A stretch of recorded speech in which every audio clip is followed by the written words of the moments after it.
Money is great and all on account of all the goods and services that it can buy you, but talk about unimaginative design. Boring old bits of paper and metal with dull kings, queens and dead presidents drawn on them. Where's the fun? The excitement? The crystallized demon blood? I'll tell you where. Videogames, where people use all manner of weird, gross or downright nasty stuff to do their shopping. Here are 7 of our favourites. The vorpal blade is swift and keen and always ready for service.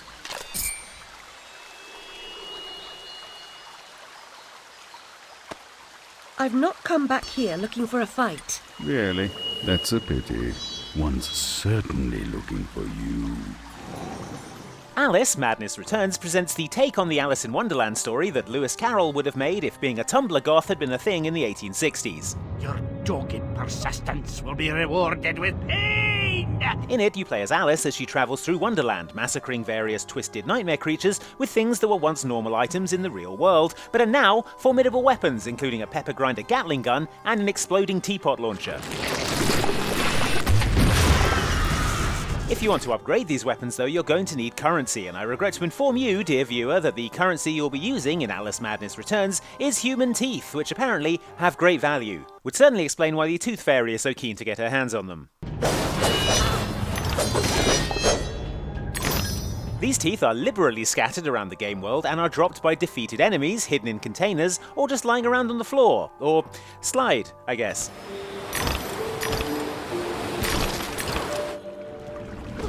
Whose teeth are they? Why are there so many of them? And where have they been? I mean, apart from in someone's mouth at some point. Anyway, I'm sure you don't need me to tell you this, but once you've got enough teeth, you can give them to Alice's talking belt, who has a friend who wants them, and get weapon upgrades in return.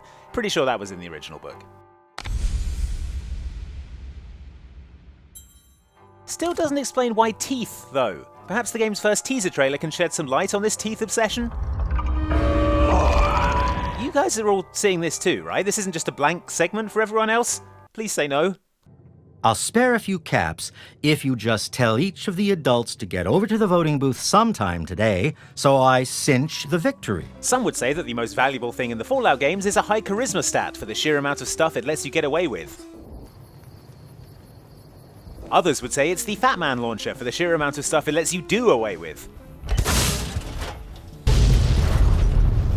At the end of the day though, the real most valuable thing in Fallout is the humble bottle cap, once used only to keep Nuka-Cola from spilling all over the floor, now the currency that is the cornerstone of the wasteland economy, accepted by vendors everywhere. Unless you shot them accidentally. Hey, the Fat Man launcher is not what you would call a precision weapon. While it might seem like bottle caps have no intrinsic value in the way a piece of precious metal does, and it might seem like there is no central banking authority to legitimize their value as a medium of exchange in a shared market, if you dig into the Fallout lore, it turns out that caps are actually a pretty sensible method of currency. Find where the Antagonizer and the Mechanist hide and convince them to stop or otherwise end their hostility, and you'll earn 200 caps. For a start, there's a limited amount of them, which means you probably won't be subject to hyperinflation. They have value due to being backed by the wasteland's most precious commodity, water, and the technology required to paint new bottle caps has been lost, which prevents counterfeiting. Plus, if you stick a bunch of them in a lunchbox and tape a bomb to it, you can make a wicked fragmentation mine. Now that's what I call a booming economy. Oh my god. I think I'm going to be sick. I knew it. This town's teeming with heaven's little helpers. It's making my buddies downstairs awfully nervous. And your point is? When we think of angels, we usually think of beatific heaven dwellers in white robes playing a harp topped by a halo.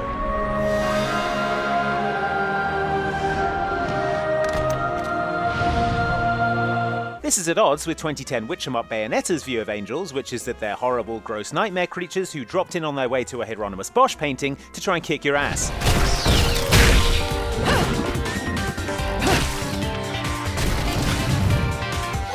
The halo part is right though, as these angels both have golden halos hovering over their heads and explode into clouds of halos when they die. Halos that you can collect and then exchange for goods and services, because apparently dead angel halos is what we're using for currency here in Bayonetta.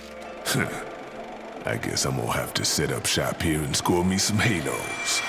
These stupid rings are worth a fortune back home. That being said, it's not like we're going down to Target with a bunch of dead angel hats. There's only one shop in Bayonetta, the Gates of Hell, a shop/bar run by Rodan, who is thankfully keen to get his hands on angel halos and can provide you with all the candy and shoe guns you want in return. since it seems you're spoiling for a fight. If you come across any of these, bring them to me, and I'll hook you up. If it seems theologically dicey to kill a bunch of angels so that you can buy lollipops, Bayonetta doesn't seem too worried about it. This is most likely due to the precedent set by Sonic the Hedgehog, who we now realise spent all his games hoovering up angel halos, an act that will surely earn him an eternity of damnation in hell. Hope it was worth it, Sonic. Okay, these two may pass. Welcome to the market. Let's move our asses, or would you like to enjoy their company a little more? Grim post-apocalyptic first-person shooter series Metro imagines a world in which your whole life is spent hanging around a subway station waiting for a train that will never arrive. Still, the inhabitants of these metro stations are making the best of a bad situation, setting up shantytowns, bars, and even shops where you can buy fun stuff, like weapons to maim and kill the horrible mutants that dwell on the radioactive hellscape that is the surface world. Everything you need when traveling in dangerous areas. Fun is a relative term, I guess. If you want to buy anything yourself from these shops, though, be warned that your money is no good in the world of Metro 2033. Instead, what everyone is looking for is ammunition, specifically pre-war 5.45 by 39mm military-grade rounds. Look, here's some cartridges. Go get a couple filters, will ya? I have an idea. Part of the reason for this is their scarcity. Military-grade ammunition isn't the sort of thing someone can just whip up with a chunk of metal and a penknife, and so actual good bullets have an inherent value thanks to the fact that there aren't that many of them in the world, and a whole bunch of them were already lodged in the skulls of surface mutants.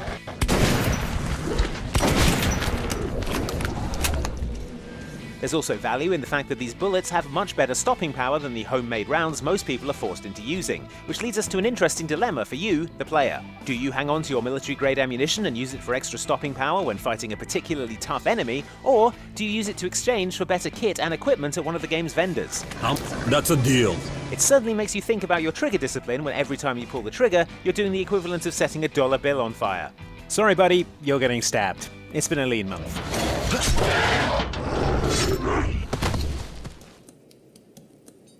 Damn it!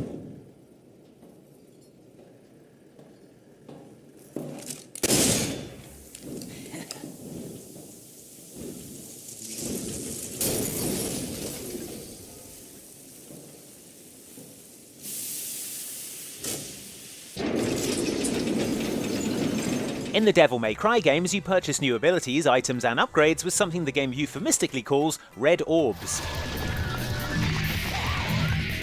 They're orbs, and a distressing red colour, sure, but they also have a kind of screaming devil face on them, so that's fun. But probably not the sort of thing you want to have on your person, or near you, where it can probably hear your thoughts, or maybe try and bite your face off. And yet, if you're going to buy anything, you're going to need a steady supply of these horrifying trinkets. Luckily, they're pretty much everywhere, lying around on the floor, hidden in containers, and inside monsters, ready to burst out the second you whack them with a big sword. That's because these so-called red orbs aren't gumballs, my friend. The orbs are also known as crystallized demon blood, because that's what they are, solidified demon blood that you're just going to put your hands all over, and then use to buy things in shops, because apparently there's a second person in the entire universe willing to handle this stuff.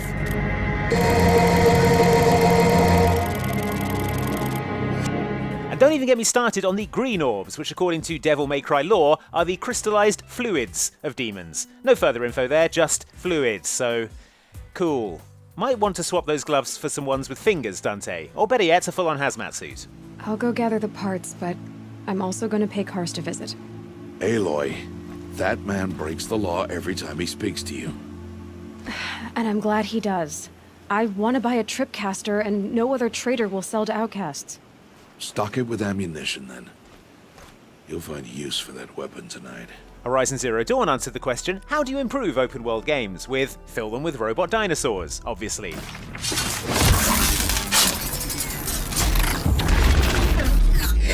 In a post-apocalyptic 31st century world, you'll spend hours roaming the wilderness, hacking machines, and smashing big robots with a stick. The good news for you is that robots are made of metal, and that the currency in Horizon Zero Dawn is the wonderfully unspecific metal shards. As such, you can get rich quick by going around the place beating the ever-living shit out of a bunch of robotic animals and gathering up the smoking remains. You can then trot on back to one of the game's merchants with an armful of twisted, jagged metal and exchange it for a bunch of weapons, equipment, and special items, despite the fact that metal shards are basically everywhere, and this shard-based economy should have collapsed a long time ago. Look, all I'm saying is that if you're just going to accept any metal shards as currency, I'm going to cut all my metal shards in half and have twice as many metal shards. That's just economics. Welcome home, good hunter. What is it you desire? Very well. Let the echoes become your strength. As far as I can tell, Bloodborne is a historically accurate representation of life in Victorian London, right down to the werewolves. Of course, this is all Starbucks nowadays. But the archivists at From Software made one tiny mistake when recreating everyday life in the 1800s. Instead of the currency used being good old British pound sterling, everyone instead uses something called blood echoes, which frankly aren't the same thing at all. These blood echoes are, according to the law, the lingering presence of a dead person's will, their determination and spirit, which explains why they fall out of people when you hit them with a big axe. Probably they were pretty determined to get you to stop hitting them with a big axe.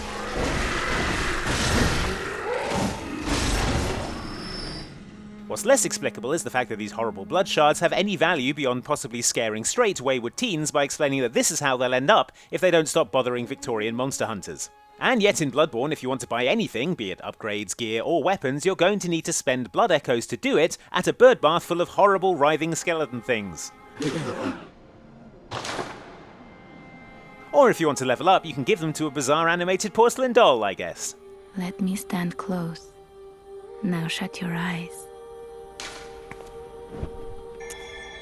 Say what you like, that's commitment to a theme. Blood echoes are definitely valuable though, mostly due to the fact that if you die, which, spoiler alert, you'll find yourself doing a lot in Bloodborne, you drop all your blood echoes. If you can make it back to them again without dying, you can pick them back up, but if you die again, they're gone for good. Ah well, at least if I don't have any blood echoes, I don't have to see those bird bath messengers again, so you know, silver linings. There you have it, those are some of the weirdest things we've used as money in video games. Got any more favourites we missed? Let us know in the comments below, and don't forget to like and subscribe for more videos like this from Outside Xbox. And thanks for watching.